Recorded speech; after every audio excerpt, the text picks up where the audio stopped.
Innal hamdalillah nahmaduhu wa nasta'inuhu wa nastaghfiruh wa nastahdiih wa na'udzu billahi min syururi anfusina wa min sayyiati a'malina may yahdihillahu fala mudilla lahu wa may yudlil fala hadiya lahu.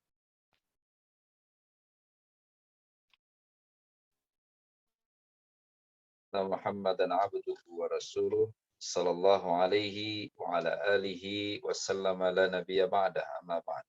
Akhwati yang dimuliakan Allah Subhanahu wa taala, yang pertama puji dan syukur kehadirat Allah Azza wa Jalla atas nikmat yang Allah berikan sehingga kita pada hari ini bisa memenuhi janji kita kepada Allah Subhanahu wa taala untuk menjadi hambanya yang baik, dan kemudian kita juga semua berharap agar Allah berkenan menjadikan kita sebagai bagian dari keluarga besarnya Ahlul Quran, Ahlullahi wa khassatuh. Rahimakumullah, kajian kita pada hari ini adalah tentang tafsir surah Abasa, ya, surat yang ke-80 di dalam Al-Quranul Karim. Surat yang urutannya ke-23.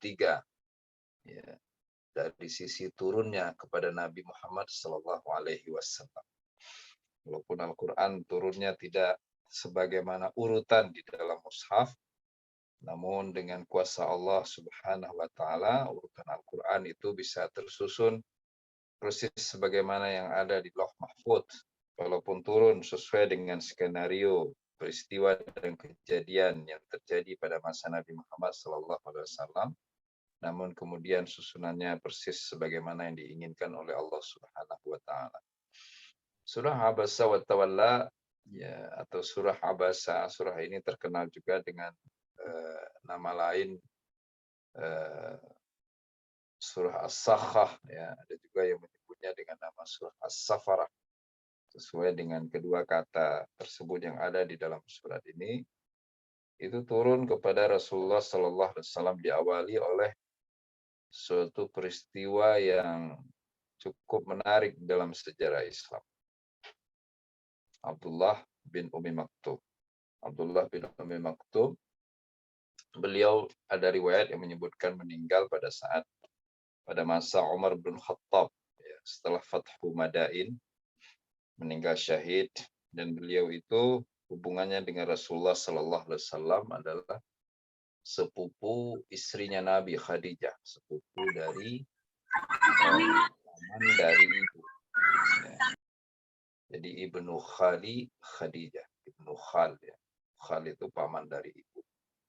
Jadi masih dekat keluarganya dengan Rasulullah Sallallahu Alaihi Wasallam. Ya, datang kepada Nabi, menemui Nabi pada suatu hari ketika Nabi sedang berdakwah kepada pemuka Mekah, di mana Nabi sangat berharap sekali agar sudah lama Nabi ingin berdakwah kepada mereka, dan ini adalah kesempatannya, dan kemudian Nabi mulai menyampaikan dakwahnya.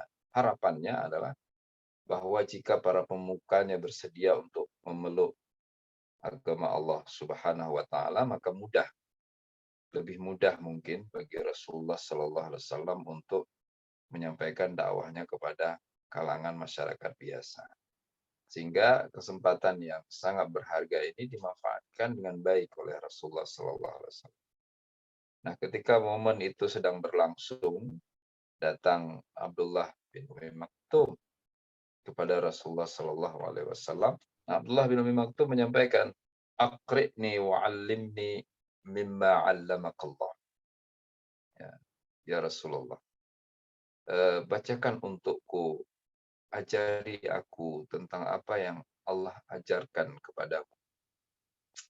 Nah, Abdullah bin Umi Maktum terus-menerus bertanya tentang hal itu kepada Rasulullah Sallallahu Alaihi Wasallam, sampai kemudian wajah Nabi berubah. Ya, wajah Nabi berubah, kelihatan tidak nyaman dengan sikap yang ditunjukkan oleh Abdullah bin Umi Maktum. Nah, rahimakumullah, situasi ini sebenarnya bagi kita adalah situasi yang biasa. Ya, kenapa itu situasi yang biasa? Kita nggak mungkin, ya, sebagai pengikut Nabi, sebagai umat yang sangat mencintai Rasulullah Sallallahu Alaihi Wasallam, dan juga kita mengukur segala sesuatu sesuai dengan standar yang diberikan oleh Allah juga Rasulullah SAW. Rasa-rasanya apa yang dilakukan oleh Rasulullah ini bukanlah merupakan hal yang keliru. Kenapa? Karena siapapun ketika berada dalam pertemuan yang penting, biasanya selalu tidak ingin diganggu oleh siapapun. Ya, dan ini adalah pertemuan yang sangat penting, pertemuan antara utusan Allah, Rasulullah, kekasih Allah, yang mendapatkan amanah dari Allah untuk menyampaikan risalah agamanya, dan kemudian yang sedang dihadapi oleh Nabi adalah para pemuka masyarakat yang ada pada masa itu, dan ini menjadi tugas penting Nabi untuk menyampaikan dakwah. Ini menjadi tugas penting Nabi untuk menemukan momentum yang tepat, yang efektif dalam melancarkan dakwah kepada agama Allah Subhanahu wa taala. Nah, namun tiba-tiba datanglah Abdullah bin Umi Maktum dan kemudian bertanya. Pertanyaannya, salahkah Abdullah? Juga sulit kita untuk menyalahkan Abdullah karena Abdullah sendiri tidak melihat. Ya, Abdullah beliau buta radhiyallahu anhu, sehingga beliau tidak tahu siapa yang sedang berada di hadapan Nabi SAW. Peristiwa apa yang sedang terjadi, momen apa yang sedang sangat diseriusi oleh Rasulullah SAW. Jadi apa yang terjadi ini, yang pertama kita nggak mungkin mengatakan Nabi Muhammad SAW bersalah, ya, karena memang sebegitu seharusnya. Setiap pertemuan yang sudah direncanakan, pertemuan yang memang itu penting, maka idealnya diseriusi, idealnya tidak boleh terganggu oleh apapun. Sementara menyalahkan Abdullah bin Umi Maktum juga tidak mungkin, karena Abdullah bin Umi Maktum dengan serius datang kepada Nabi, dan kemudian pertanyaannya juga pertanyaan yang mulia, akrini wa'allimni mimma 'allamakallah. Bacakan untukku, ajari aku tentang apa yang Allah ajarkan kepada. Dan Abdullah tidak tahu karena beliau tidak melihat siapa yang sedang berada di hadapan Nabi, siapa saja yang sedang mendengarkan dakwah dari Nabi Sallallahu Alaihi Wasallam. Nah, namun rahimakumullah, kita sebagai mukmin, kita sebagai muslim ingin melihat bagaimana kemudian sikap seharusnya yang diajarkan langsung oleh Allah Subhanahu wa taala kepada kita semua dalam merespon situasi yang rumit ini rahimakumullah. Maka antum lihat di surat itu ya. Yang pertama sekali langsung itab, langsung teguran dari Allah Subhanahu wa taala. Di surah Abasa. Abasa wa tawalla. Ba'da a'udzubillahi minasyaitonir rajim. Abas. Abasa itu apa ya? Jadi mukanya itu nggak enak dilihat. Ya, wa tawalla itu al-i'rad, kemudian berpaling. Jadi wajah yang tidak menampakkan ketidaksukaan, wajah yang memperlihatkan ketidaknyamanan, dan kemudian berpaling. Ya, artinya tidak mau melihat ke arah Abdullah bin Umi Maktum. Nah, antum lihat Allah Subhanahu wa taala, padahal kan ayat ini turun kepada Nabi. Yang dibicarakan adalah Nabi sendiri.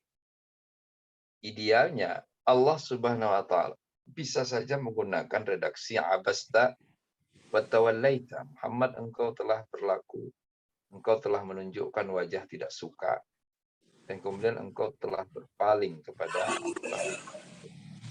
Ya. Tapi yang digunakan oleh Allah Subhanahu wa taala justru bentuk ghaib. Ya, abasa wa tawalla. Seolah-olah Allah berbicara dengan Nabi Muhammad SAW, membicarakan orang lain, bukan membicarakan Nabi Muhammad SAW. Nah, dari sinilah dipahami rahimakumullah, walaupun Allah menegur Nabi, tetapi ini bukanlah sesuatu yang diinginkan oleh Allah Subhanahu wa taala. Jadi Allah tidak ingin untuk menegur Nabi. Terlihat dari redaksi yang ada di dalam ayat ini. Ya, jadi seolah-olah yang melakukan itu adalah orang lain selain diri Nabi. Namun dari redaksi ini juga dipahami bahwa Allah menegur Nabi. Jadi dipahami dari redaksi ini Allah menegur Nabi, dengan bahasa sindiran yang halus sekali. Karena sejatinya Rasulullah SAW adalah kekasihnya Allah Subhanahu wa Ta'ala.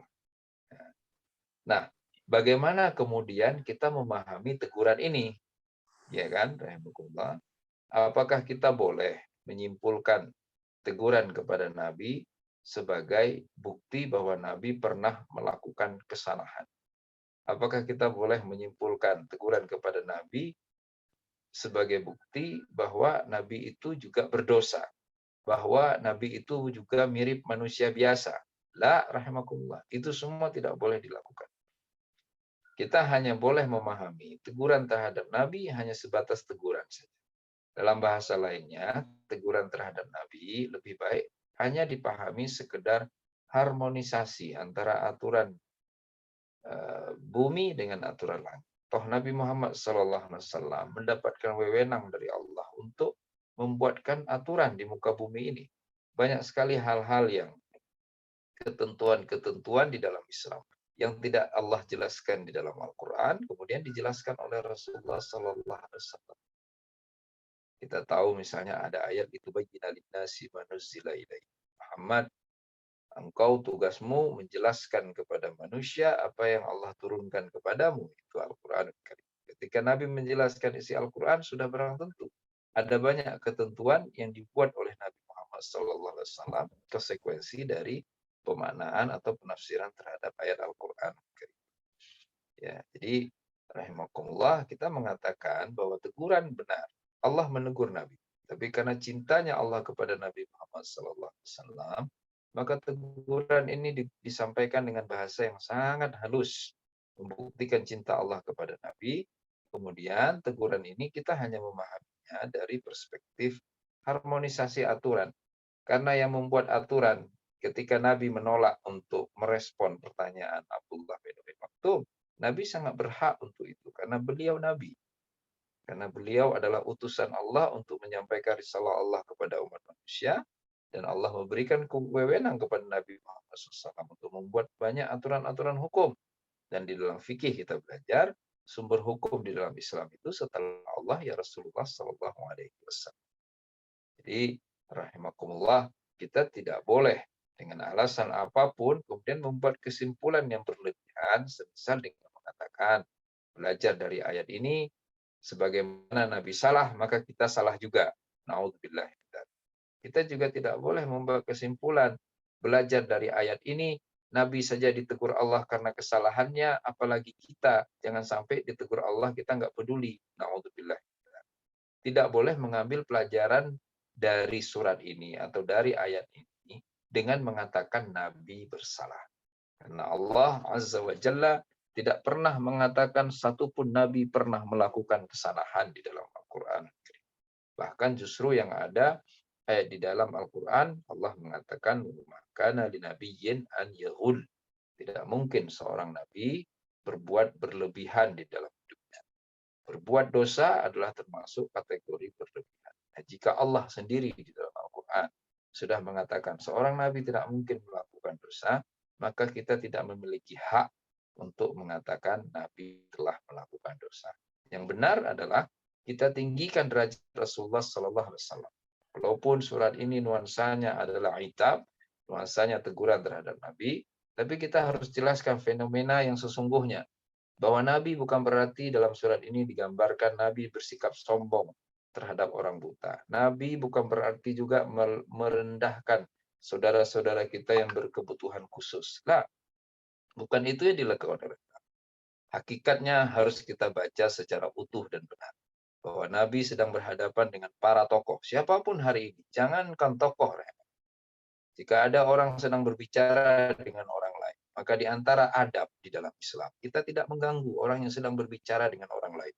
Kita menunggu sampai ia selesai komunikasinya dengan orang lain, baru kemudian kita mendapatkan kesempatan untuk berbicara dengannya.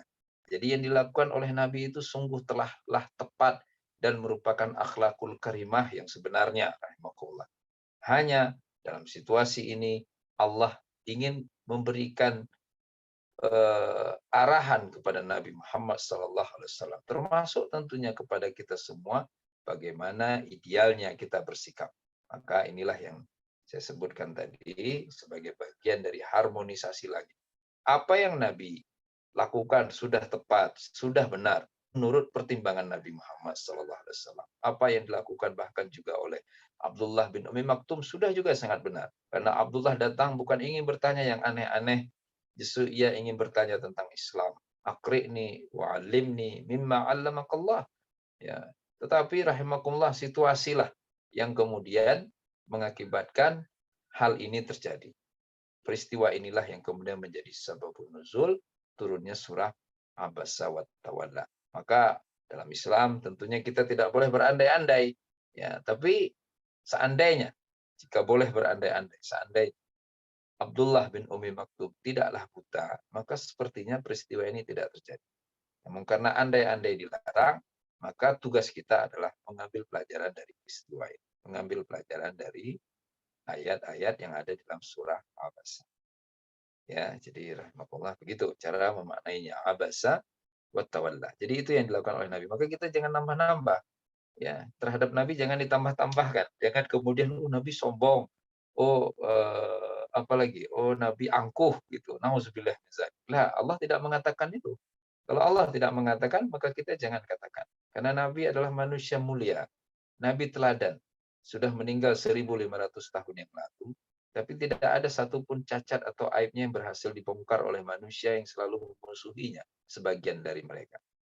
Maka rahimakumullah beliau tetaplah panutan kita. Sebagaimana Allah sebutkan dalam Al-Quran. Laqad kana lakum fi Rasulillahi uswatun hasanah. Maka selalu menjadi uswah.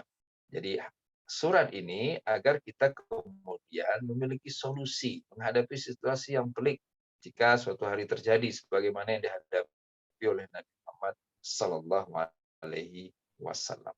Kelas abasa wa tawalla. Ditegur dengan cara yang halus, bukti cinta Allah kepada Rasulullah sallallahu alaihi wasallam, dampak dari Nabi karena beliau berubah raut wajahnya, terlihat tidak nyaman dan berpaling dari Abdullah bin Umi Maktum. Berikutnya, alasan dikemukakan oleh Allah Subhanahu wa taala, anja'ahul a'ma. Ketika datang kepadanya si buta. Rahimakumullah, apakah kata-kata al-a'ma ini berarti at-tanqis ya atau sekedar at-takhbir? Apakah al-a'ma ini berarti bahwa Allah melecehkan orang buta? La, rahimakumullah. Ini hanya untuk kepentingan identifikasi. Ya, bahwa Allah SWT ingin sebutkan. Maka antum lihat ayat-ayat Allah itu ya singkat-singkat. Apalagi di juz 30 itu khususnya. Tapi selalu memiliki makna yang padat. Maka anja'ahul a'ma ketika datang kepadanya seorang buta. Nah, rahimakumullah datang kepadanya seorang buta. Jadi teridentifikasi masalahnya di situ adalah yang datang itu buta. Seandainya yang datang itu tidak buta, maka dia pasti tidak akan melakukan itu. Dia pasti tahu Nabi sedang serius berdakwah kepada para pemuka, pasti akan bersedia untuk menunggu. Jadi dari sini saja, mulai dari ayat kedua, Allah langsung menggambarkan situasi yang sesungguhnya. Yang datang itu a'ma, itu masalah. Jadi Nabi bukan menolak karena Nabi sedang berbicara di hadapan orang penting, terus ini orang yang buta nggak ada manfaatnya, bukan itu persoalannya. Persoalannya adalah karena Abdullah tidak menyaksikan. Abdullah bin Umi Maktum tidak melihat apa yang sedang dilakukan oleh Rasulullah Sallallahu Alaihi Wasallam. Anja ahul ama abasa wa tawalla anja. Namun demikian Allah juga ingin mengarahkan. Ya, wama yudrika la'allahu yasakka. Wama yudrika la'allahu yasakka. Apa yang membuatmu apakah engkau tahu apa yang akan terjadi? Apakah engkau tahu apa sebenarnya yang diharapkannya? Apakah engkau tahu? Jangan-jangan ia datang untuk membersihkan diri, untuk menyucikan diri, untuk dekat dengan agama Allah Subhanahu wa taala. Jadi rahimakumullah wa mayudrika la'allahu yasakka, ini langsung maknanya pelajaran, termasuk tentunya buat kita semua. Apapun, siapapun orangnya, dalam keadaan apapun, maka jika ada yang datang untuk berharap mendapatkan penjelasan tentang Islam, kita harus segera menyambut kedatangan. Itu perintahnya dari Allah Subhanahu wa taala. Wa mayudrika la'allahu yazakka. Berangkat dari pertanyaan yang diajukan oleh Abdullah bin Umi Maktum kepada Rasulullah sallallahu alaihi wasallam, "Aqri'ni wa'allimni mimma 'allamakallah." Ajari aku, bacakan kepadaku apa yang Allah ajarkan kepadamu. Wa mayudrika la'allahu yazakka. Ya, jadi siapapun orangnya yang datang ingin bertanya tentang Islam, maka wa mayudrika la'allahu yazakka. Wa mayudrika la'allahu yazakka. Maka rahimakumullah, ulama mengatakan bahwa siapapun yang memiliki ilmu tentang keislaman, maka jika ada yang datang kepadanya untuk bertanya tentang Islam, sesepele apapun perkara itu, maka hendaklah ia bersedia untuk menjawab pertanyaan. Sesibuk apapun ia. Karena ia sengaja untuk datang. Karena orang itu datang. Orang itu bukan didatangi. Ya, jadi beda rahimakumullah. Sampai-sampai ada yang berpendapat, ya, sebagian ulama itu, misalnya kita diundang untuk datang dengan orang yang datang ke tempat kita. Mana yang harus didahulukan pengajaran keislamannya? Yang harus didahulukan adalah orang yang datang ke tempat kita. Maka siapapun rahimakumullah dalam menuntut ilmu, yang terbaik adalah yang mendatangi gurunya dibandingkan mereka yang mendatangkan gurunya. Karena mereka yang mendatangkan gurunya pada hakikatnya guru yang mendatangi mereka. Persis sebagaimana yang dialami oleh Rasulullah Sallallahu Alaihi Wasallam ini. Jadi Nabi yang ingin sekali agar para pemuka ini mendapatkan kesempatan mendengarkan tentang Islam. Apa yang dilakukan oleh Nabi sudahlah sangat mulia. Tapi apa yang dilakukan oleh Abdullah bin Umi Maktum jugalah sangat mulia. Karena Abdullah bin Umi Maktum bukan Nabi yang mendatanginya, justru ia yang mendatangi Nabi Muhammad SAW. Dan itulah makna wama yudrika la'allahu yazakka. Artinya ketika berhadapan dua pilihan dalam satu waktu, mendatangi untuk menyampaikan dakwah. Dalam satu waktu kemudian juga ada yang datang untuk menerima dakwah, maka yang lebih disambut, yang lebih diperhatikan, yang lebih harus segera direspon adalah yang datang untuk menerima dakwah, bukan yang didatangi.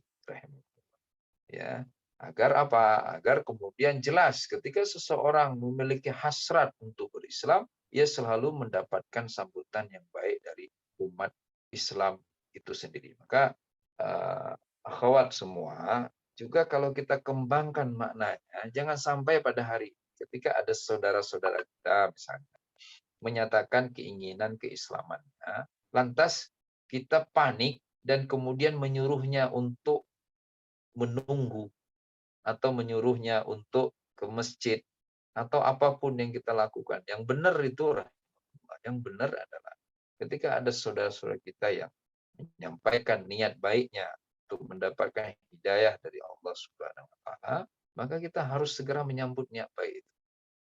Kalau memang ia ingin bersyahadat, maka segera syahadatkan. Lakukan apa yang biasanya dilakukan oleh Nabi, perintahkan lah orang yang ingin bersyahadat itu agar mandi, bersih, mengganti pakaiannya, dan kemudian bersyahadat dengan tulus ikhlas, tanpa paksaan apapun, kemudian belajar agama, mulai dari belajar arah, kemudian sholat, dan seterusnya. Tapi jangan ditunda, jangan ditunda. Termasuk nggak boleh juga bagi setiap ustadz atau ustazah hanya bersedia mengajarkan ilmu agama ketika ia diundang untuk hadir ke suatu tempat, tapi tidak berkenan menyampaikan ilmu agama ketika ada orang sengaja datang kepada dirinya untuk bertanya. Ya, ada orang bertanya tentang hukum kepadanya, atau orang datang ke rumahnya, atau orang datang sengaja menemuinya untuk bertanya tentang Islam. Justru yang seperti inilah yang harus diprioritaskan, bukan yang sebaliknya. Karena mereka yang datang, mereka benar-benar berangkat. Menurut Allah SWT, mereka berangkat dari dorongan iman, dorongan Islam untuk belajar lebih banyak tentang Islam. Kelas. Berikutnya, rahimakumullah, di dalam ayat yang keempat, au yadzakkaru fatanfa'hu dzikra. Jadi bisa jadi kata Allah, engkau kan tidak tahu Muhammad. Bagaimana kalau orang itu datang benar-benar ingin yazakka, menyucikan dirinya, membersihkan diri. Atau dia datang untuk mengingat untuk mendapatkan peringatan. Jadi ada dua tujuan kedatangan yang harus diprioritaskan. Ya, kalau ada orang datang menemui kita, kita memiliki ilmu agama. Kalau orang itu datang untuk mendapatkan tazkiyah, atau orang itu datang untuk mendapatkan peringatan, maka seharusnya tidak ditunda. Seharusnya tidak di nomor duakan. Seharusnya diprioritaskan. Tazkiyah artinya, rahimahullah, adalah keinginan untuk menyucikan diri, keinginan untuk membersihkan diri. Semisal pertanyaan, saya melakukan banyak kesalahan. Bagaimana caranya agar bisa bertobat dengan benar? Saya memiliki banyak harta. Selama ini tidak pernah membayar zakat. Bagaimana caranya agar saya bisa bayar zakat? Itu semua adalah bagian dari tazkiyah. Dan kemudian bagaimana contohnya tentang adzikra, peringatan? Seandainya ada orang datang langsung mengawali dengan pertanyaan, tolong nasihati saya. Berarti dia ingin diingatkan, dia ingin dikoreksi. Maka sampaikanlah. Sampaikanlah nasihat itu rahimakumullah. Dan inilah kesempatan yang langka. Langka dan juga langka juga orang yang pada hari ini bersedia datang untuk bertanya tentang Islam secara langsung. Langka hari ini orang yang bersedia datang untuk menerima nasihat atau menerima peringatan. Ya, wa may yudrika la'allahu yazakka au yadzakkaru fatanfa'hu adzikra. Kemudian dilanjutkan oleh Allah Subhanahu wa taala, amma man istaghna. Adapun orang-orang yang istighna, istighna itu dari kata ghani. Ghani kan kaya. Kaya itu artinya nggak butuh yang lain. Ya, ghani, dia kaya, banyak harta, maka dia nggak butuh lagi harta. Itu sebenarnya definisi dari ghani. Cuma anehnya orang makin kaya, makin rakus dia sekarang. Padahal yang benarnya kaya itu adalah orang yang nggak butuh lagi kepada yang lain. Makanya sesungguhnya yang ghani itu hanya Allah Subhanahu wa taala. Ya, maka kalau ada orang merasa dirinya ghani tapi dia masih rakus akan harta, maka sebenarnya dia adalah orang yang paling miskin di dunia ini. Maka rahimahullah, istighna apa? Istighna merasa sudah cukup, merasa tidak perlu kepada agama, merasa tidak perlu Rasulullah, tidak perlu Allah, tidak perlu Al-Quran, tidak perlu petunjuk hidup, tidak perlu kepada syariat. Itulah orang-orang yang istighna. Nah, siapa yang dimaksudkan oleh Allah SWT di dalam ayat ini? Ya orang-orang yang para pemuka Mekah masa itu yang duduk di hadapan Nabi. Yang mereka akhirnya bersedia mendengarkan apa yang ingin disampaikan oleh Rasulullah SAW. Mereka pada hakikatnya adalah kelompok yang istighna. Mereka tidak berharap, merasa tidak butuh kepada Islam, merasa tidak perlu kepada hidayah. Nah, Allah sebutkan di sini, ya juga masih dengan bahasa sindiran yang halus sekali. Amma man istaghna fa anta lahu tasadda. Terhadap mereka engkau malah menyambutnya. Tasadda itu al-iqbal artinya. Ya, engkau menerima mereka, engkau menyambut mereka. Itu makna dari kata tasadda. Ya. Nah, rahimakumullah. Maka begitu pula idealnya yang kita lakukan pada hari ini. Nah, kalau ada orang-orang yang kelihatannya sebenarnya tidak butuh kepada dakwah, ya, tidak butuh untuk diingatkan, ya kita juga tidak perlu sebenarnya berlebihan atau terlalu semangat agar mereka mendapatkan peringatan. Nah, contohnya sudah banyak sekali. Ya, semisal DKM sebuah masjid mengundang seorang ustadz untuk menyampaikan taklim di masjid itu. Begitu si ustadz hadir, nggak ada satu orang pun dari DKM yang ikut mendengarkan taklim. Tapi mereka selalu bersedia untuk menjadi pengundang. Maka sebenarnya si ustadz tidak lagi berkewajiban untuk hadir memenuhi undangan seperti itu. Ya, sebuah keluarga mengundang seorang ustadz untuk mengisi pengajian di rumahnya. Tapi kemudian begitu pengajian itu dilangsungkan, keluarga yang mengundang tidak ada yang ikut mendengarkan. Mereka sibuk sendiri ngobrol di luar. Tapi yang mendengarkan juga adalah para tamu undangan lainnya. Nah, jadi terus seperti itu. Nanti dimanapun rahimakumullah itu berlaku. Jadi yang benar itu orang yang datang untuk meminta ilmu, maka dia mendengarkan ilmu itu. Orang yang datang untuk mendapatkan peringatan, maka ia mendengarkan peringatan itu. Barulah ia tidak masuk kategori yang istighna. Nah, sekarang masih banyak yang masuk kategori istighna. Ya, direktur sebuah lembaga keislaman mengundang ustadz untuk mengisi kajian di lembaganya. Kemudian direktur yang mengundang itu tidak ikut hadir mendengarkan. Berarti dia masuk kategori istighna. Orang yang seperti itu nggak perlu dinomorsatukan. nggak perlu didahulukan, nggak perlu bahkan dipenuhi undangannya. Yang benar, sebagaimana yang ditunjukkan oleh Abdullah bin Umi Maktum. Dia datang, dia bertanya kepada Nabi, dia terlihat serius ingin bertanya, maka oleh Allah, Masya Allah dipuji. Wa ma yudrik la'allahu yazzakka au yadzakkaru fatanfa'u dzikra. Ini kan pujian dari Allah kepada Abdullah bin Umi Maktum. Nah, apa Muhammad engkau tahu? Dia itu kan datang untuk bertazkiyah, untuk membersihkan dirinya dari dosa. Dia datang agar engkau memberinya peringatan. Dipuji oleh Allah SWT karena ia datang dan ia ingin mendengarkan nasihat langsung dari Nabi Sallallahu Alaihi Wasallam.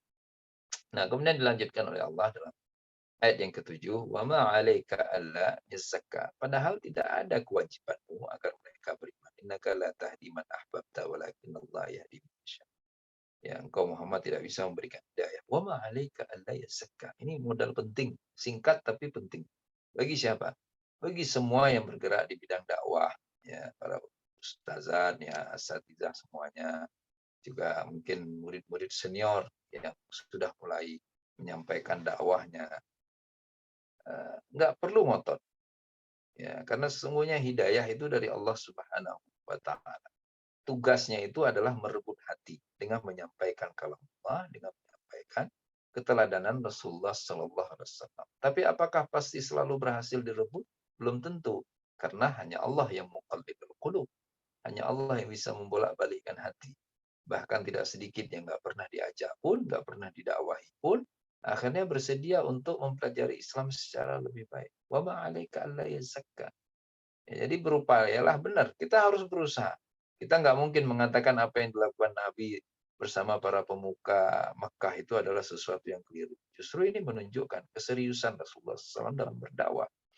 Hanya idealnya, harusnya, maunya Allah Subhanahu wa taala. Walaupun Nabi sudah benar, walaupun apa yang dilakukan oleh Nabi adalah usaha yang sungguh-sungguh, namun jika kemudian di saat yang sama ada orang yang justru lebih baik, justru ia yang mendatangi Nabi, bukan Nabi yang mendatanginya, maka harusnya orang yang datang itulah yang lebih diprioritaskan, yang lebih didahulukan. Makanya wama 'alaika alla yazakka. Kita tidak akan disalahkan oleh Allah SWT ketika kita sudah berusaha secara maksimal, lantas dakwah Islam itu tetap ditolak. Bukankah banyak sekali ayat di dalam Al-Quran menjelaskan tentang ini? Innalladzina kafaru sawa'un 'alaihim a'anzartahum am lam tunzirhum la yu'minun, juga sama.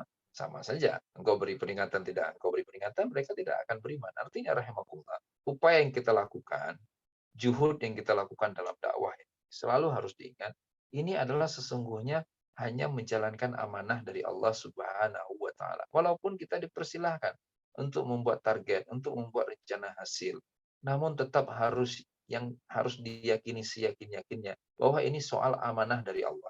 Kalau saya sudah jalankan, maka insya Allah Allah akan mengampuni kesalahan saya, Allah akan memberikan saya pahala.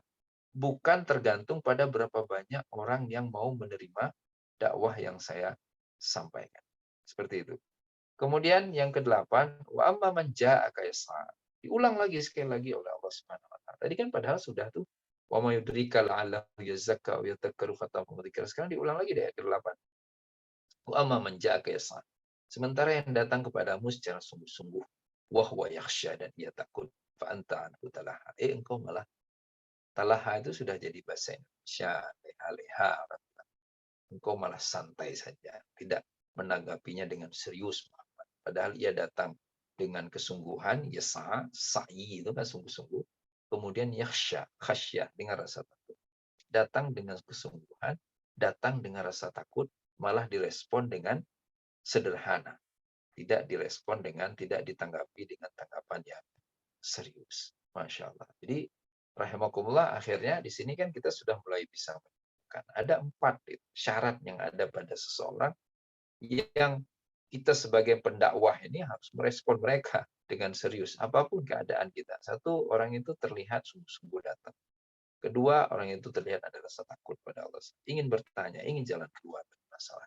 Kemudian yang ketiga, terlihat yazakka itu, ingin menyucikan dirinya. Kemudian yang keempat, dia bersedia, siap sekali untuk menerima peringatan. Nah, rahimakumullah, terkumpul dalam diri seseorang 4 hal ini, terus orang itu datang ke kita, bertanya tentang Islam, maka kita harus menyambutnya dengan sambutan bahagia, menyambutnya dengan sambutan hidayah. Ya. Berikutnya, kalla innaha tadhkirah. Innaha tadhkirah. Sesungguhnya ayat-ayat Al-Quran itu adalah peringatan. Faman sya'a dzakarah. Siapapun yang ingin. Ini faman sya'a dzakarah ini jangan dimaknai sebagai ikhbar. Ya. Ini bukan ikhbar. Ini bukan informasi dari Allah. Maka barang siapa yang ingin, Allah ingin, maka dia pasti akan mengingat Al-Quran, akan mengingat Allah. Dan begitu maksudnya. Ini bukan informasi, tetapi ini adalah berita ancaman.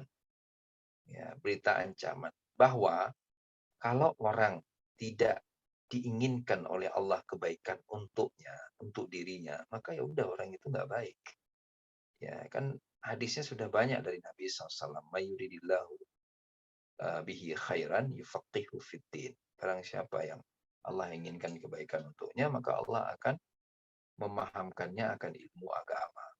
Nah, faman sya'a dzakarah. Lagi berarti kalau ada orang memiliki hasrat untuk belajar agama, maka sesungguhnya dia termasuk kategori orang yang diinginkan oleh Allah kebaikan untuknya. Sementara kalau ada orang nggak pernah punya niat, nggak pernah memiliki dorongan untuk mempelajari agama, maka wal'iyadzubillah bisa jadi justru Allah menginginkan keburukan untuknya. Jadi jangan dimaknai ini faman sya'a dzakara kayak orang-orang Murji'ah memaknainya. Kalau orang Murji'ah kan kelompok sesat itu mereka memaknai faman sya'a dzakara ya berarti kita nyantai aja. Kalau memang Allah pengen kita baik, kita pasti baik. Kalau Allah pengen kita buruk, maka kita buruk. Maka orang baik nggak ada kelebihannya, orang buruk juga biasa-biasa aja, nggak ada kekurangannya. Ini adalah pemahaman yang keliru. Ya, jadi faman sya'a dzakara, penegasan sekaligus ancaman dari Allah. Jangan sampai kita masuk ke dalam kategori orang-orang yang tidak diinginkan kebaikan untuknya oleh Allah Subhanahu wa taala. Fi suhufin mukarramah. Quran ada di dalam suhuf mukarramah, ya, lembar-lembar yang mulia. Rahimakumullah, suhufin mukarramah. Jadi nggak ada lagi, kita nggak bisa menyebutkan misalnya lembar apa lembar kitab atau apa itu sebagai suhufin mukarramah. Suhufin mukarramah itu hanyalah Al-Qur'anul Karim, lembaran-lembaran yang mulia. Ya, mulia statusnya, mulia pembacanya, mulia semua. Kalau sudah dikaitkan dengan Al-Qur'anul Karim, maka yang ada adalah karim, karamah, dan karam. Kemuliaan demi kemuliaan. Ya, kalau orang Arab menyebutnya al-karam. Ya, turun dari Allah Azza wa Jalla. Kemuliaan Allah Karim, ya kan? Kemudian oleh malaikat yang mulia. Kepada Nabi yang paling mulia. Pada malam paling mulia, malam Lailatul Qadar. Pada masa paling mulia, masa generasi awal Islam. Kepada generasi yang paling mulia, generasi para sahabat. Makanya sampai kapanpun, sampai hari kiamat nanti, siapapun yang bersentuhan dengan Al-Quran, pasti akan mendapatkan kemuliaan. Dan kualitas kemuliaannya selalu berbanding lurus dengan kualitas interaksinya dengan Al-Quran. Atau kualitas kebersentuhannya dengan Al-Quran. Makin banyak kemahiran, kepahaman seseorang akan Al-Quran, maka makin besar, makin baik, makin tinggi kualitas derajat kehidupannya, kemuliaannya. Akan selalu seperti itu. Ya, siapapun yang bersentuhan dengan Al-Quran pasti akan mulia. Karena Al-Quran itu fi suhufin mukarramah, fi suhufin. Maka jangan biarkan ada keluarga kita yang sama sekali tidak memiliki interaksi spesial dengan Al-Quran. Terserah milih jadi apa. Bisa jadi dia bisa baca, bisa jadi senang membaca maknanya, tafsirnya, atau senang untuk mempelajari tajwidnya, atau senang untuk terus mengasah makharij hurufnya, atau senang untuk menghafal ayat-ayat, atau senang untuk mengajarkan isinya, atau bahkan senang untuk mempelajari Al-Quran secara utuh, secara menyeluruh. Ya, jadi apapun. Atau ada juga yang mungkin senangnya hanya sekedar menulis ayat Al-Quran. Jadilah dia seorang khattat, ahli kaligrafi Al-Quran. Maka silahkan lakukan apapun tentang Al-Quran. Tidak pernah akan menuai keburukan. Apapun yang kita lakukan terhadap Al-Quranul Karim, peran apapun yang kita mainkan dia bersama Al-Quranul Karim, pasti peran itu akan memuliakan. Fi suhufin mukarramah. Ya. Maka ketika ulama juga menyebutkan ketika Allah menyebut as-suhuf mukarramah, lembaran-lembaran yang mulia, maka jangan ada ayat yang berlebihan dispesialkan, sebagaimana jangan juga ada ayat yang berlebihan ditinggalkan. Sampai-sampai berpikir cukup dengan surat-surat tertentu saja, sudah bisa mendapatkan kemuliaan Al-Quran. Idealnya kita samakan saja, karena seluruh ayat Al-Quran itu adalah hidayah, mengandung hidayah, maka sama ratakan perhatian kita terhadap seluruh ayat yang ada di dalam Al-Quran. Ya. Berikutnya, marfu'atin mutahharah. Sifat berikutnya terhadap Al-Quran. Setelah mukarramah, marfu'ah. Marfu'ah tinggi, rahimakum. Ditinggikan oleh Allah Subhanahu wa taala. Maka kita pun harus meninggikannya. Ditinggikan artinya ditempatkan pada tempat yang paling tinggi dari semua norma dan standar hukum yang berlaku di dalam hidup kita. Maka jangan sampai Al-Quran dibatasi hanya untuk mengurusi hubungan kita dengan Allah saja. Jangan sampai Al-Quranul Karim baru dipegang, baru disentuh ketika prosesi pengambilan sumpah jabatan. Jangan sampai Al-Quranul Karim hanya sebagai hiasan saja. Jadi isinya rahimakumullah. Kalau bicara marfu'ah, maka berbicara isinya. Sama, berbicara mukarramah juga berbicara isi. Maka dia harus tinggi derajatnya.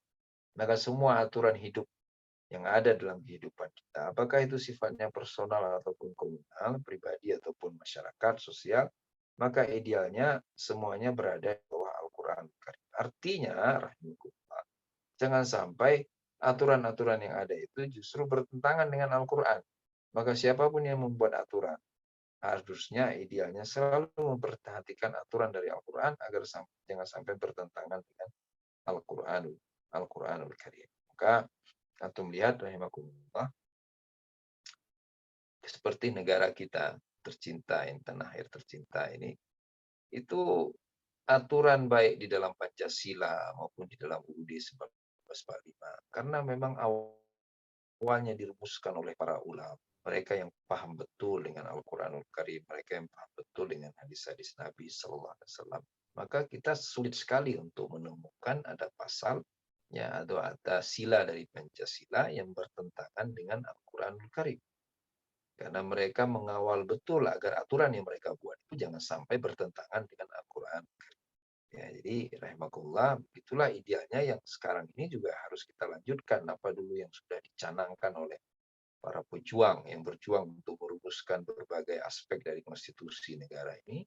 Idealnya ya kita perjuangkan juga hari ini sesuai dengan peran kita masing-masing dalam masyarakat. Ya, perhatikan, jangan sampai ada ayat Allah dilanggar. Karena kita jangan lupa, walaupun kita mengatakan ini tanah air tercinta, faktanya kita nggak pernah membuat tanah air ini. Kita lahir, tanah air ini udah ada. Siapapun yang lahir, mau dia lahir 10 abad yang lalu, tanah air ini sudah ada. Udah ada tanahnya, udah ada airnya. Sehingga karena kita waras, kita akan selalu mengatakan ini adalah anugerah nikmat dari Allah Subhanahu wa taala. Bukan kita yang menciptakannya. Karena itu, maka kita selalu ingin bertanggung jawab kepada Allah. Ya kan? Kita selalu ingin bertanggung jawab kepada Allah. Maka di undang-undang kita itu kan selalu ada kata-kata Allah Tuhan yang Maha Esa. Pembukaan UUD atas berkat rahmat Allah Tuhan yang Maha Esa. Selalu seperti itu. Atas karena apa? Berangkat dari kesadaran. Secinta apapun kita dengan tanah air, kita nggak pernah membuat segenggam tanah pun dari tanah air. Airnya enggak, tanahnya enggak, hasil buminya enggak, pohon-pohonan di atasnya juga enggak. Semuanya dari Allah Subhanahu wa taala. Apalagi kalau kita bicara langitnya, semuanya hadiah dari Allah Subhanahu wa taala. Maka itu rahimakumullah marfu'ah, dia harus ditinggikan. Termasuk dalam hubungan keluarga, suami istri, ya. Kalau ada masalah suami istri itu jangan bawa kitab adat istiadat. Suami bawa adatnya, istri bawa adatnya.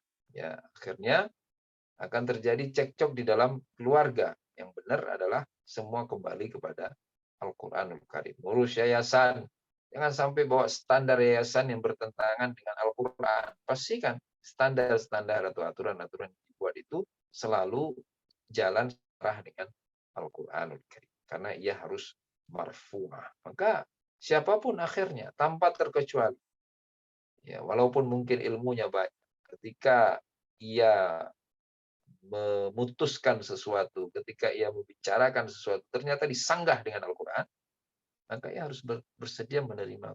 koreksi yang diberikan oleh Al-Quran. Ya, tidak boleh kemudian merasa dirinya lebih pintar dari Al-Quranul Karim. Tidak boleh merasa dirinya lebih tinggi dari Al-Quranul Karim. Ya. Berikutnya, rahimakumullah, mutahharah. Ya.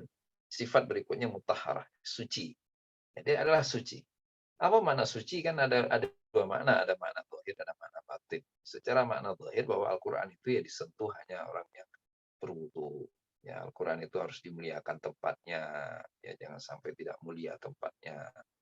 Nah, kemudian makna itu makna zahirnya. Ya. Makna batinnya bahwa sucinya Al-Quran itu menandakan bahwa Al-Quran itu tidak punya salah. Al-Quran tidak pernah bisa bersalah. Al-Quran tidak pernah bisa disalahkan. Bukan karena ada yang memaksa kita untuk tidak menyalahkan Al-Quran, karena memang faktanya Al-Quran selalu benar, itu maksud. Maka kebenaran yang ada di dalam Al-Quran itu sifatnya mutlak. Dibawa kemanapun, dibaca oleh siapapun, dalam kondisi apapun. Di masa mana, kapanpun, Al-Quran akan selalu benar. Taharah, suci dari semua kesalahan. Nggak ada yang salah di dalam Al-Quran. Nggak akan ada sampai hari kiamat nanti orang berpikir setelah Al-Fatihah lebih baik langsung saja Qul Huwallahu ahad baru kemudian Al-Baqarah. Nah, urutannya susunan ayat di dalam surat, susunan surat dengan surat yang lainnya, itulah yang sudah paling tepat sebagaimana yang diturunkan, sebagaimana yang diajarkan oleh Jibril kepada Rasulullah Sallallahu Alaihi Wasallam. Ya, mutahharah. Kemudian bi'aidi safarah. Sifat yang keempat yang membawanya adalah malaikat. Safarah itu dari kata safir. Safir itu adalah utusan Allah Subhanahu wa taala. Nah, utusan Allahnya juga mulia. Kiramim bararah. Ya, malaikat yang mulia. Kiram jamak dari karim. Kemudian bararah. Itu artinya katsirut ta'ah, yang sangat taat, sangat nurut kepada Allah Subhanahu wa taala. Jadi sudah sempurna sudah. Al-Qur'an isinya, Al-Qur'an disampaikan kepada Nabi, Al-Quran kemudian kitab yang mulia, Al-Quran kitab yang tinggi, Al-Quran kitab yang suci. Kemudian Al-Quran diturunkan kepada Nabi dari Allah SWT, dari Lauh Mahfuz oleh malaikat yang sangat terpercaya. Malaikat yang mulia, malaikat yang sangat nurut kepada Allah Subhanahu wa taala. Maka tidak ada lagi sedikit pun keraguan terhadap Al-Quran. Nah, rahimakumullah, di sini kita sekarang ingin menyimpulkan dari ayat 1 sampai 16.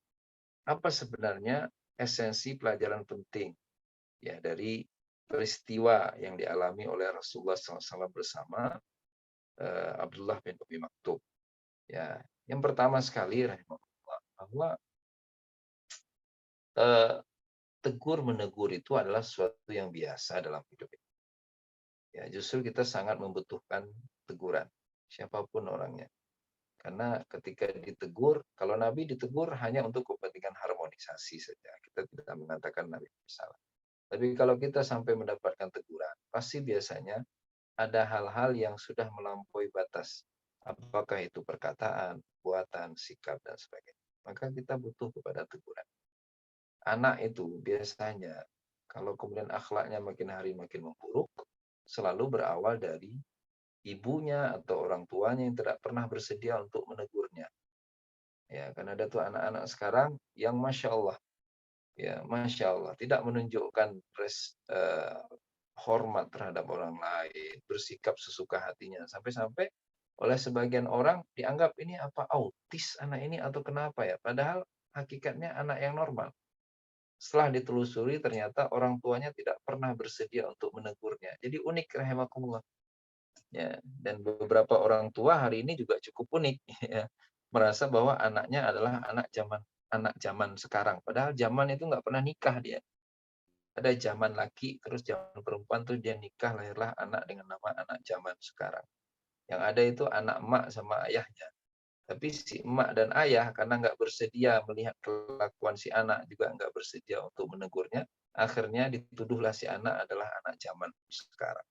Jadi rahimahullah, semuanya padahal berawal dari keengganan orang tua untuk memberikan teguran. Jadi semua penting untuk mendapatkan teguran. Suami sesekali harus ditegur oleh istri. Istri sesekali harus ditegur oleh suami. Anak-anak bahkan mungkin harus setiap hari ditegur.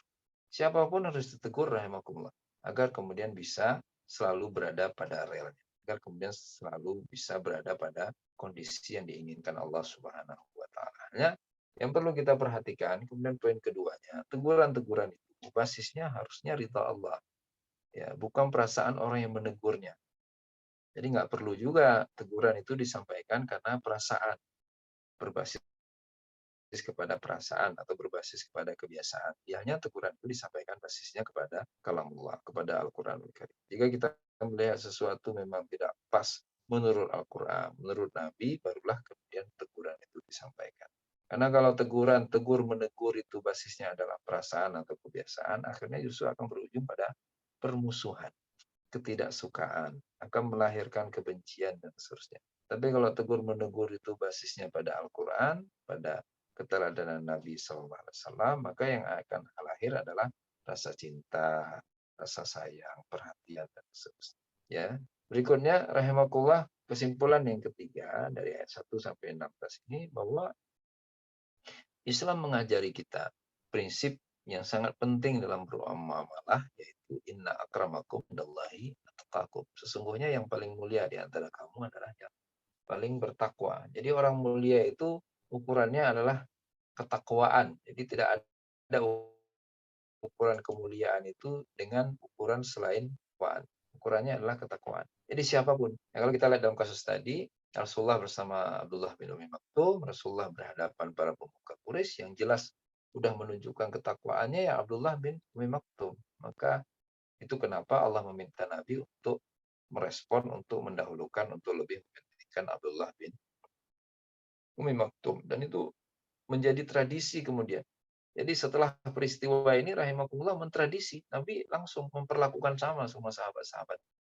Memperlakukan sama semua orang-orang. Yang dibedakan Nabi hanya yang kualitas takwanya bagus. Itu saja yang kemudian mendapatkan prioritas. Bukti pertamanya apa? Bukti pertamanya justru sosok Abdullah bin Umi Maktum sendiri.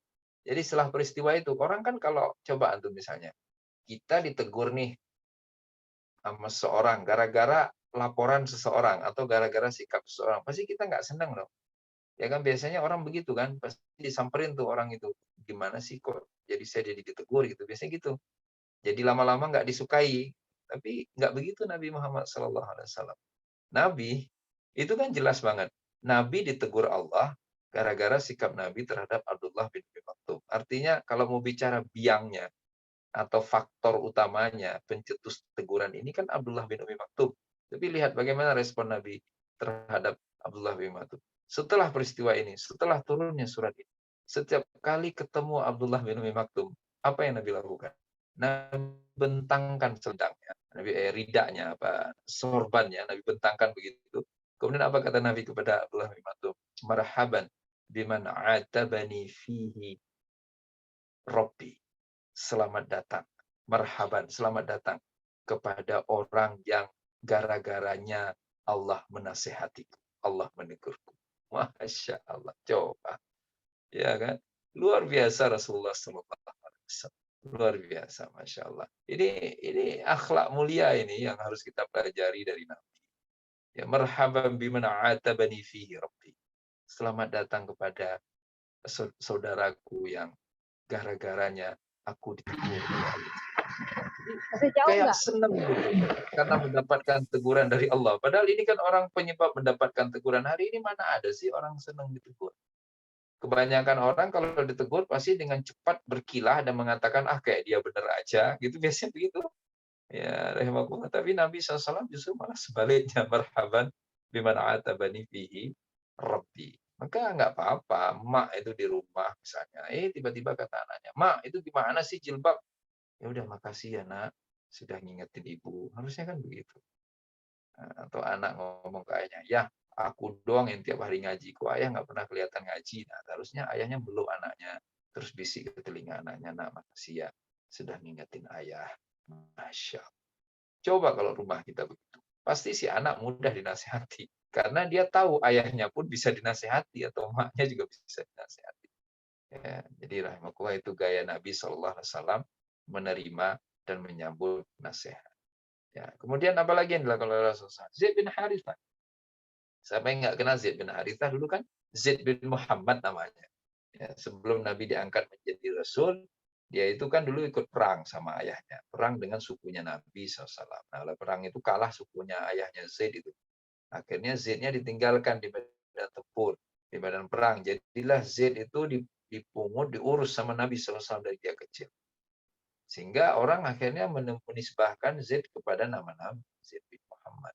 Ya, kemudian turun ayat tentang larangan untuk angkat anak. Ya kan, bolehnya ngasuh aja, nggak boleh diangkat, kemudian nasabnya ditukar. Nah, akhirnya berubah lagi namanya menjadi Zaid bin Haritha. Ya, anak rampasan perang, statusnya kan rendah sekali. Tapi kemudian dia malah terpilih menjadi komandan perang untuk perang Mu'tah. Yang prajuritnya itu sebagian besar adalah para tokoh-tokoh sahabat. Masya Allah. Banyak lagi kejadian yang lainnya. Misalnya yang menimpa Salman Al-Farisi. Salman Al-Farisi jelas-jelas orang Persia tuh, bukan orang Arab. Ya, kan orang dulu kan masih hidup dalam suasana sukuisme yang luar biasa. Ya, tapi apa kata Nabi kepada Salman? Salman minna. Salman itu termasuk keluarga kita. Masya Allah. Jadi orang nggak direndahkan berbasis kepada suku, berbasis kepada latar belakang, termasuk kepada Ammar bin Yasir. Ya, Ammar bin Yasir ketika minta tolong kepada Ammar bin Yasir kan termasuk sahabat yang pertama-tama masuk Islam itu, yang harus menerima banyak sekali cobaan dalam hidup Islamnya. Ya, ketika Ammar minta izin untuk menemui Rasul, langsung apa kata Nabi? Idzanu lahu marhaban bit tayyib al-mutib. Selamat datang. Izinkan dia masuk menemuiku. Selamat datang kepada orang baik yang sangat baik. Orang baik yang dibaikkan. Masya Allah. Marhaban bit tayyib coba. Kepada Ammar bin Yasir. Karena semua tahu Ammar ya orang biasa aja. Abdullah bin Mas'ud juga begitu. Yang ceritakan adalah Abu Musa al-Asy'ari. Dia Abdullah masuk sama maknya itu kan. Tinggal di kota Madinah.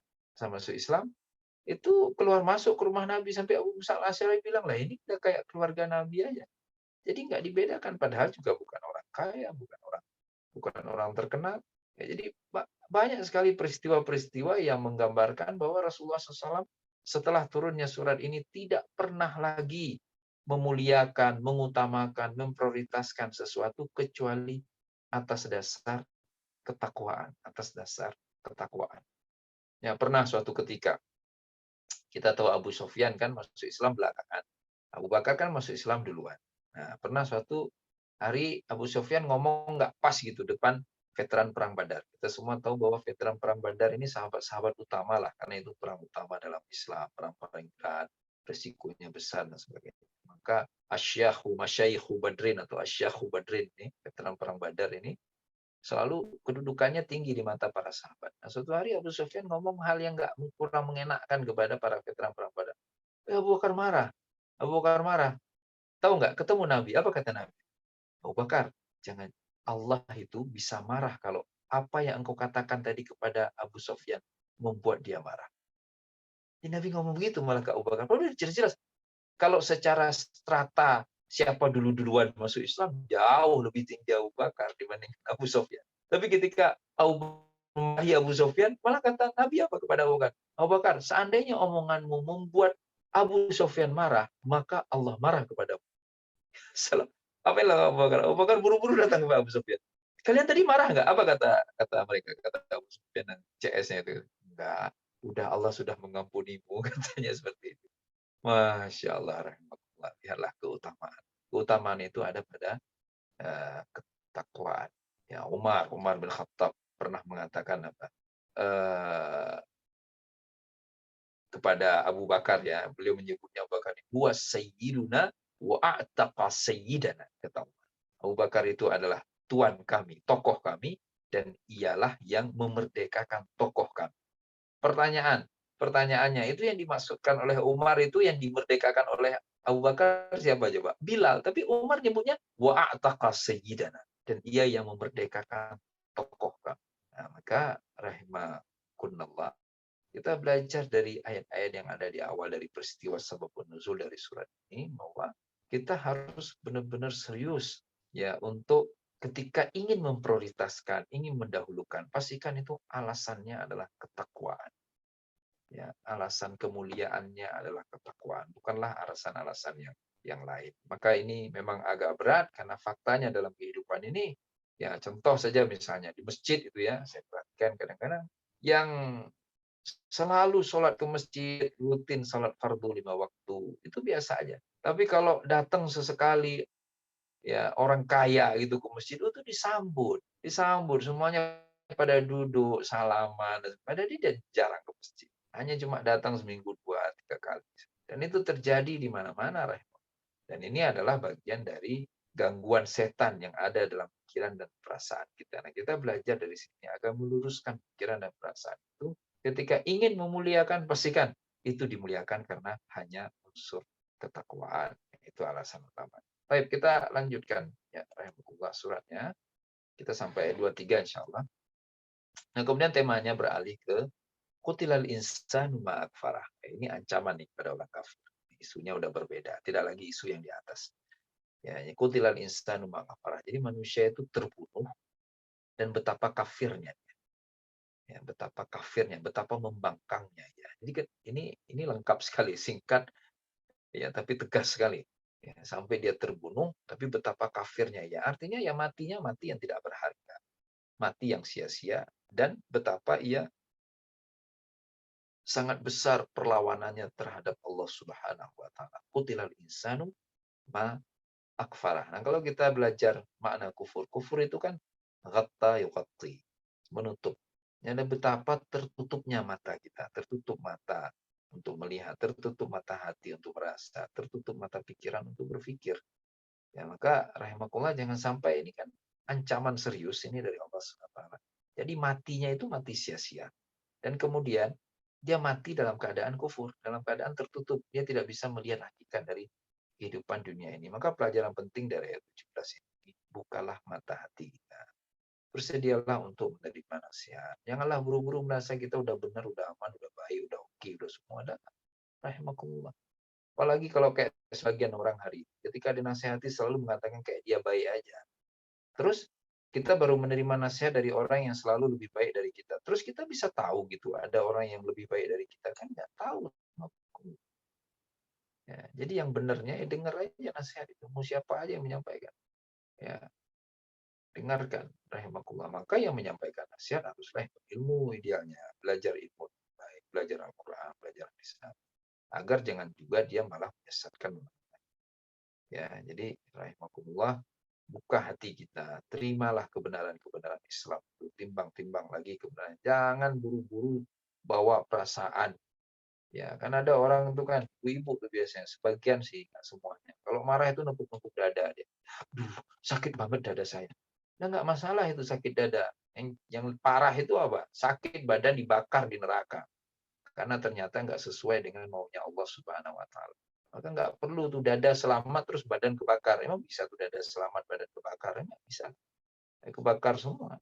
Maka rahimahullah harusnya ketika sakit tuh ya Allah, ini kok agama Allah diginikan. Ah, itu baru benar. Rahimahullah. Ya, jadi jangan apa aja pendekatannya perasaan. Walaupun biasanya ummahat, akhwat itu kan perasaannya besar dan itu suatu kemuliaan dari Allah Subhanahu wa taala. Namun dalam menjalankan agama, terima agama ini dengan pikiran, kemudian amalkan dengan perasaan, tafadhal. Akhirnya diamalkan dengan lemah lembut, dengan baik, dengan penuh pertimbangan dan seterusnya.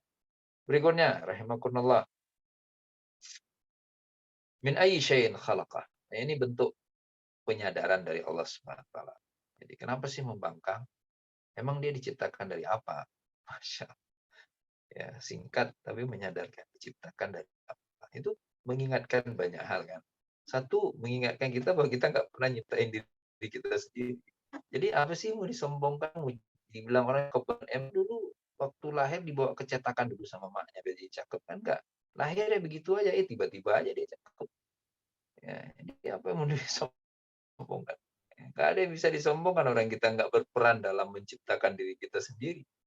Mak kita enggak, ayah kita enggak, kakek enggak, bunganya enggak, lahir-lahir aja begitu. Ya, jadi rahimahullah min ayyi syai'in khalaqah. Dan uniknya apa? Sama aja kan. Mau dia kaya, mau dia miskin, mau dia mulia, mau dia hina, sumber penciptaannya sama. Sama aja.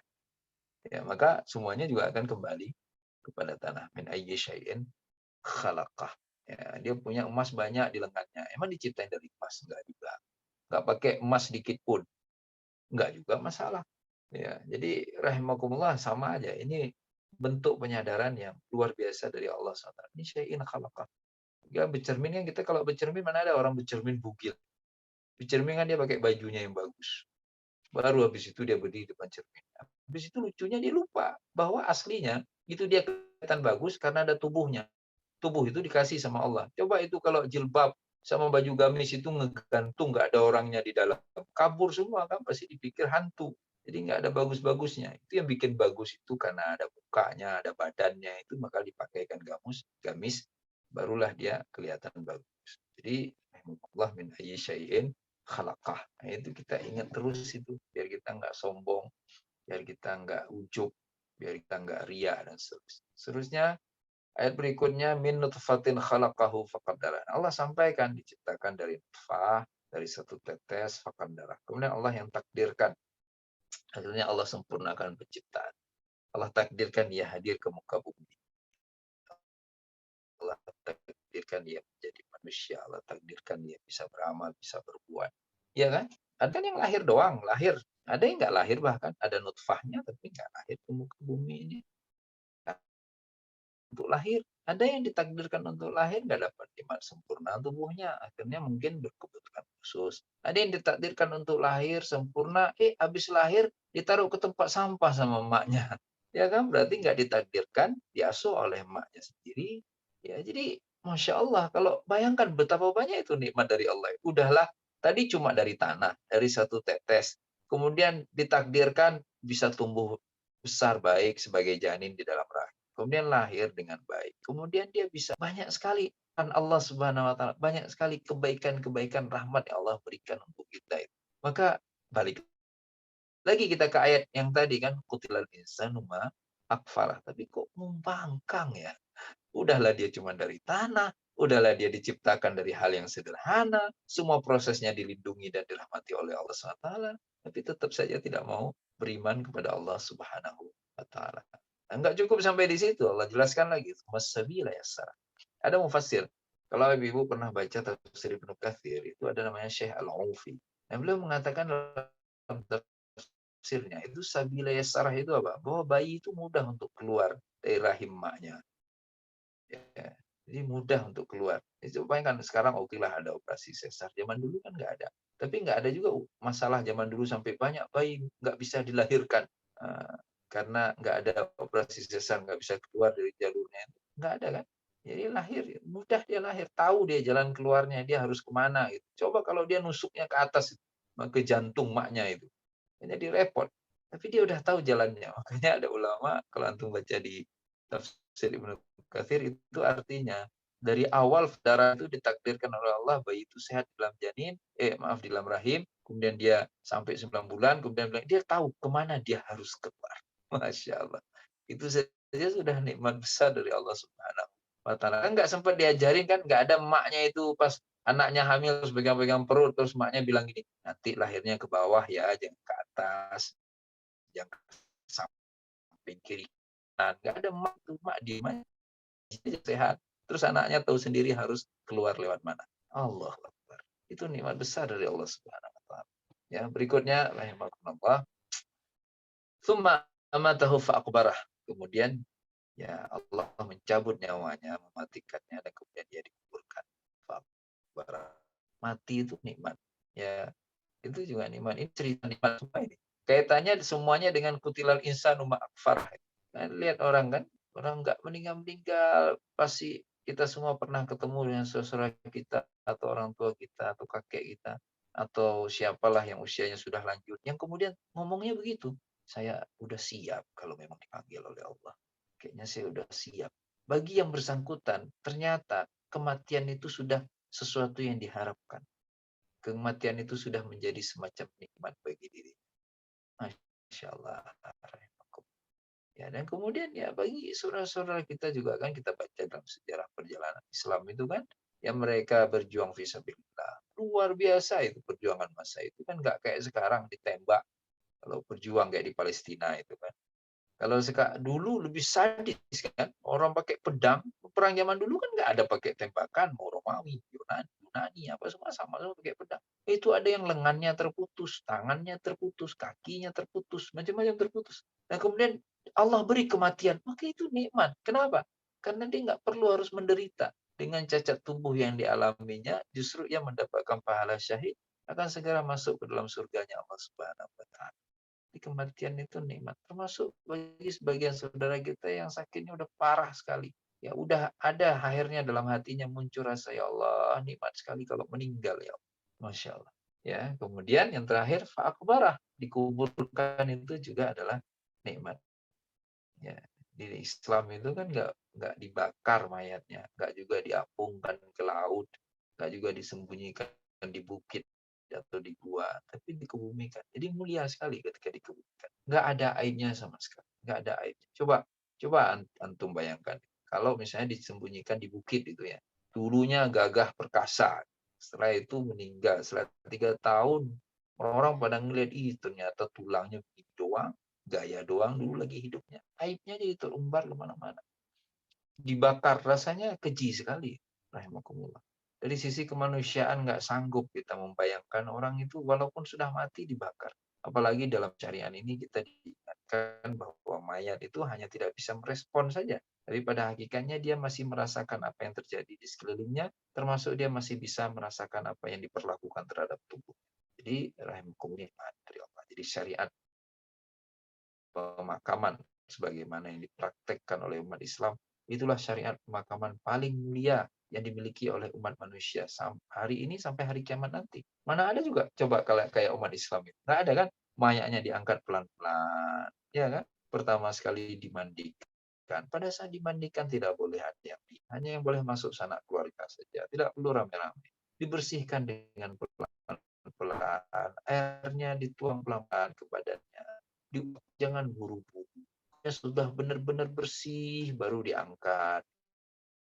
Kemudian sudah disiapkan kain yang sangat bersih. Semua baru kan biasanya nyari kafan second itu nggak ada, atau kafan bekas. Nggak ada, rahimakumullah. Kafan baru dibungkus rapi, dikasih wangian. Pada saat dimandikan juga diberi wangian. Diangkat pelan, diangkat di dalam keranda jenazah pelan, diturunkan pelan, hati-hati semuanya saling hati-hati, hati pelan-pelan dikebumikan. Mulia sekali, sangat mulia perlakuan.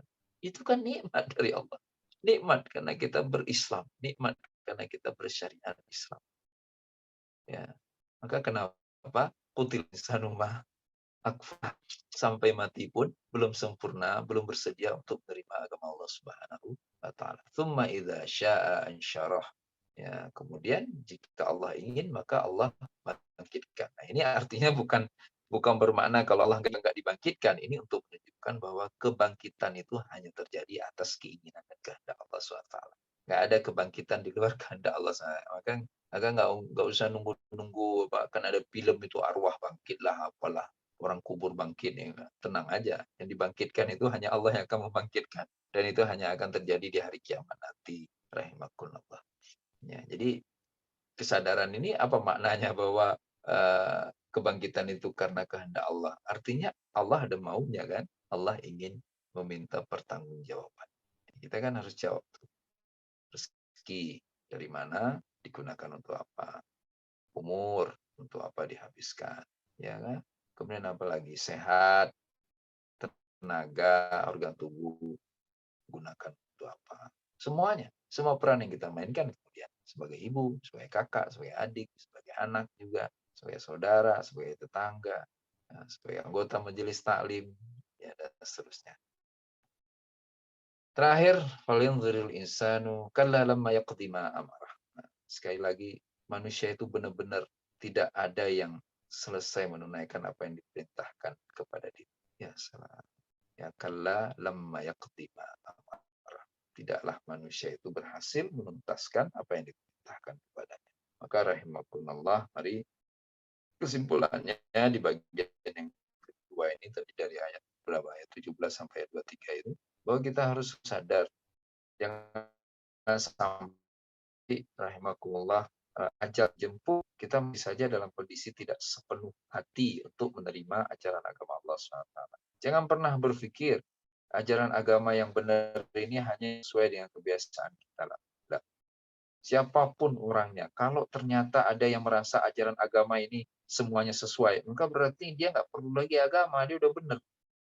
Aslinya akan ada banyak hal dalam agama yang kita, dengan perasaan kita, dengan pikiran kita. Maka itu kita harus terus belajar dan harus terus berupaya untuk menundukkan diri di hadapan agama. Karena agama lah yang benar, bukan kita. Kemudian yang kedua adalah nikmat-nikmat dari Allah, sebutkan nikmat mulai dari kita bagaimana kita di dalam rahim, terus sampai kita lahir, terus sampai Allah kasih kita hidayah, terus sampai Allah kasih kita jalan untuk hidup dengan benar, dan seterusnya sampai Allah beri kita kematian, sampai kemudian Allah cabut nyawa kita. Ya, itu semua rahimakumullah harus disadari dengan baik, semua harus dipelajari dengan baik, agar kemudian kita tidak merasa bahwa diri kita sudah aman. Kan banyak orang merasa dirinya udah aman. Saya kan udah bisa ngaji, saya kan udah sekian level tahsinnya, saya kan udah hafiz dan sebagainya. Nggak ada yang aman. Ini kata Allah, kalla lamma yaqdi ma amarah. Nggak ada satu orang pun yang berhasil menuntaskan apa yang diperintahkan kepada diri. Mungkin ini rahimakumullah yang bisa disampaikan dalam kesempatan yang baik ini. Semoga ada manfaatnya buat kita bersama. Mohon maaf jika ada kekeliruan. Billahi taufiq wa hidayah. Wassalamualaikum warahmatullahi wabarakatuh. Waalaikumsalam warahmatullahi wabarakatuh. Syukur Ustadz atas ilmunya. Apa Ustadz izin membuka sesi tanya jawab ya. Ini di chat ada 2 pertanyaan. Langsung dibacakan sekaligus atau satu baru dijawab nanti baru saya itu Ustadz. Satu aja, Bu. Oh, baik. Ini yang pertama, Assalamualaikum, mau bertanya. 1, bagaimana caranya kita bisa menerima teguran dari seorang ustadz? 2, bagaimana cara kita menerima segala resiko saat kita menegur kekeliruan? Monggo Ustadz. Ya, terima aja bahwa apa yang disampaikan Ustadz itu baik. Kan kalau jadi begini, kan Ustadz nih, kenapa kita menyebutnya Ustadz? Karena kita merasa dia Ustadz. Dari mana perasaan dia Ustadz itu muncul? Karena kita tahu latar belakangnya, kan begitu kan? Jadi nggak wajib juga kalau misalnya semua orang bilang dia Ustadz, terus saya harus bilang dia Ustadz juga, ya nggak juga lah. Tergantung. Kita harus telusuri dulu. Oh, dia memang ilmunya banyak, belajarnya banyak, ya. Kemudian dia istiqamah dalam amalnya. Oh, berarti dia nih saya panggil Ustadz. Nanti bisa aja orang lain tidak mau manggil dia Ustadz. Kita panggil dia Ustadz karena dia benar orangnya, banyak ilmunya, walaupun nggak mungkin benar semuanya, itu udah pasti, gitu kan? Nah, kemudian ya yang si Ustadz yang udah memenuhi kriteria itu tadi memberikan nasihat kepada kita. Apa respon kita? Ya terimalah, terima nasihatnya. Ya. Nasihat itu kan ada 2. Ada nasihat yang mudah rasanya untuk diterima, karena aslinya kita sudah lama menyadari kesalahan kita itu. Ada juga nasihat yang kita sulit menerimanya, karena menurut kita itu adalah hal yang benar. Nah, kalau yang mudah kita terima, alhamdulillah, sudah diterima berarti kan, kita langsung berupaya untuk memperbaiki diri. Kalau yang sulit, misalnya tiba-tiba si Ustadz yang memenuhi kriteria itu mengingatkan kita sesuatu yang selama ini menurut kita, kitanya udah benar. Apa yang kita lakukan? Nah, dicatat itu nasihatnya. Dicatat, kita cross-check aja. Cross-check jangan ke Ustadz lain, langsung saja ke Al-Quran. Tanya ke Al-Quran, tanya ke hadis Nabi. Nah, nanti baru ketahuan, oh benar omongan si Ustadz itu, saya selama ini salah.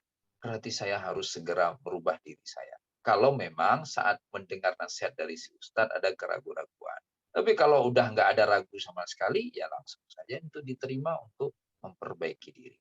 Terus yang kedua tadi apa? Yang kedua, bagaimana cara kita menata hati menerima segala risiko saat kita menegur kekeliruan? Oh, emang ada risiko menegur kekeliruan? Nggak ada risikonya. Yang ada ini pengecut. Ya, takut untuk menyampaikan. Kan hadis dari nabinya udah jelas, marra'a minkum mungkaran falyughayyirhu. Yang lihat kemungkaran maka hendaklah dia merubah dengan tangannya, atau nggak mampu. Ya kan nggak mampu masalahnya, bukan ada resiko. Kalau nggak mampu dengan tangan itu maksudnya dengan wewenang, dengan kuasa. Maka kalau nggak mampu dengan lisan, nggak mampu dengan hati, dan itu adalah selemah-lemah iman. Ya. Di pertanyaannya, resiko menyampaikan kebenaran. Ya semua sih beresiko. Apa coba nggak ada resiko? Nikah aja resiko. Apa resiko terbesar nikah yang paling fatal? Cerai. Terus ada anak jomblo, dia bilang, saya walaupun gini-gini, saya nggak pernah cerai. Iyalah, orang dia nggak pernah kawin, mau cerai sama siapa? Ya kan? Ya, jadi apa sih? Semuanya orang makan aja resiko. Apa resikonya? Kenyang. Kenyang kesedak dia. Bisa meninggal juga kalau kekenyangan. Jadi rahimakumullah, kalau bicara resiko, semua ada resiko. Tapi yang benar pertanyaannya adalah, bagaimana caranya kita mempersiapkan diri agar bisa menyampaikan nasihat dengan baik. Itu yang lebih tepat. Ya, berarti apa? Ya nambah ilmu. Ilmu di dalam Islam itu bagi dua. Ada yang namanya thaqafah, ada yang namanya maharah. Thaqafah itu wawasan. Wawasan itu mencakup bahasa Arab, mencakup sejarah Islam, mencakup Al-Quran, mencakup hadis Nabi, mencakup syariat, itu wawasan keislaman. Kita harus punya wawasan keislaman yang mumpuni. Kemudian yang kedua, kita juga harus mahir dalam Islam. Mahir itu skill. Jadi jangan tahu banyak, tapi disuruh ngaji nggak bisa. Harus bisa baca Quran. Harus bisa sholat dengan cara yang benar. Harus bisa mandikan jenazah. Harus bisa wudhu dengan benar. Nah, kalau kita sudah selalu dalam upaya itu, nggak mesti kita harus sampai khatam dulu lah. Yang penting kita masih terus berada dalam proses itu, menambah wawasan, menambah kemahiran. Maka sejak itu kita sudah bisa mulai untuk menyampaikan sesuai dengan apa yang sudah kita ilmui dengan baik. Nah, yang belum kita ilmui dengan baik, tapi kita tahu itu mungkar, tapi kita tahu itu salah, maka minimal sekali jangan dekati. Tapi jangan dulu buru-buru menyampaikan nasihat karena kita belum mengilmuinya. Minimal sekali kita jauh. Tapi kalau sesuatu itu kita udah ilmui dengan baik, maka kita sudah harus mulai menyampaikannya juga dengan cara yang baik. Kalau tadi pertanyaan bagaimana biar tidak beresiko, ya agak susah karena emang pasti ada resikonya. Nabi coba, Nabi kurang baik apa Nabi? Ada yang bilang Nabi nggak baik, baik banget. Tapi berdakwah ke Taif diusir, dilempari batu, berdarah kakinya. Ya kan? Terus kita bilang, oh ini orang ini dakwahnya nggak benar. Kok Nabi diusir dari Taif kan? Ini yang kita naikkan, kemampuan kita yang kita naikkan, kita pelajari terus agar kita makin bagus dalam penguasaan keislaman, maka mudah-mudahan Allah akan ridha. Apapun yang terjadi kan yang penting Allah ridha. Mukmin itu kan begitu kan. Dia nggak jadi kalau ada musibah, ada bahagia. Yang penting apa yang dilakukannya diridai oleh Allah Subhanahu wa taala. Kelas. Baik Ustadz, ini untuk pertanyaan selanjutnya. Satu, bagaimana cara menegur orang yang sangat baperan atau perasa karena kadang dengan bahasa yang halus pun dia merasa sakit hati. Yang kedua, bagaimana menghadapi orang yang selalu mencari pembelaan atas sikapnya, bukan pembenaran. Orang baperan ya, terlalu perasaan. Berarti gimana tuh caranya ya? Ya dibisikin kali ya biar dia nggak marah. Ya jangan disampaikan depan orang. Sebenarnya cara berdakwah Nabi itu adalah cara berdakwah untuk semua orang. Kayak Nabi berdakwah. Contoh kan misalnya sahabat. Ibu masih ingat hadis yang Nabi mengatakan la taghdab 3 kali. Dalam matan hadis itu, dalam periwayatan hadis itu tidak disebutkan kan nama sahabat yang bertanya. Kan si sahabat itu cuma disebutkan ja'a rajulun. Datang seseorang kepada Nabi dan bertanya, "Ausini ya Rasulullah. Berikan wasiat kepadaku." Terus Nabi jawab, "La taghdab, jangan marah, jangan marah." Orang ini jadi nanyanya depan orang lain kan. Tapi pertanyaannya kenapa sahabat saat meriwayatkan hadis ini nggak nyebutin namanya? Untuk menyembunyikan statusnya, identitasnya. Karena nasihat Nabi itu menggambarkan yang bertanya adalah sosok pemarah gitu. Nah, jadi kita kalau menasehati itu jangan sampai dalam hati kita selain ingin menasehati sekaligus ingin mempublikasikan kesalahan saudara kita, jangan. Ya, jadi kalau kita menasehati secara personal, datangi secara personal. Kalau di depan orang-orang ingin menasihati, ya tidak perlu disebut nama. Seperti Nabi kan, Nabi masih ingat yang kata Nabi di depan sahabatnya semua, bagaimana mungkin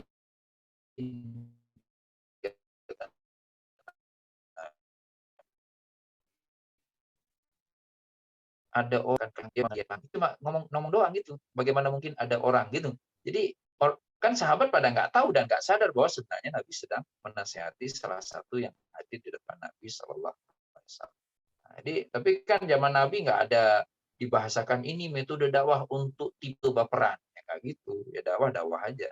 Yang penting caranya harus benar. Terus yang kedua tadi apa pertanyaannya?